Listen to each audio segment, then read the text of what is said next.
आखिर ऐसा कौन सा माफिया है या कौन से ऐसे राज हैं कि डी ऑफिस, ट्रैफिक पुलिस या टीएमसी बाइकआउट के ऑर्डर को भी खातिर में नहीं ला रहे? क्यों एक हासिल सर्विस जज साहिब के फैसले को रद्दी की टोकरी में डाल फेंका है? क्या ये तौहीन अदालत के जुमरे में नहीं आता? कोरंगी क्रॉसिंग से आगे बढ़ता कोरंगी रोड और लांढी रोड गैर कानूनी रिक्शा स्टैंड, गैर कानूनी पार्किंग, गैर कानूनी पतारा माफिया और गैर कानूनी बाजारों की जद में एक माह कबल हाई कोर्ट ने अपने फैसले में बाकायदा हुक्म दिया कि तमाम गैर कानूनी तजावजात को खत्म किया जाए। इसके बाद एक बार तो असिस्टेंट कमिश्नर ने एक्शन तो लिया, लेकिन दूसरी ही पल वही सब निजाम बहाल कर दिया गया।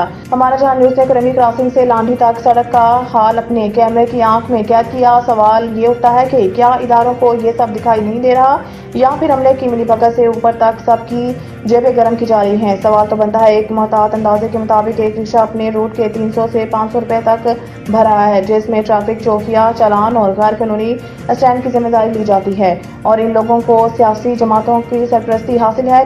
ठीक इसी तरह पतारा माफिया ने भी एक बंदा रखा है जो सबसे 100 से 200 तक जमा करके पुलिस चौकियों, पुलिस थानों, ट्रैफिक पुलिस, डीसी ऑफिस के काली भेड़े और दीगर इदारों को सियासी जमातों की सरपरस्ती में एक बंदा संभाल रहा है। इनको कौन पूछे?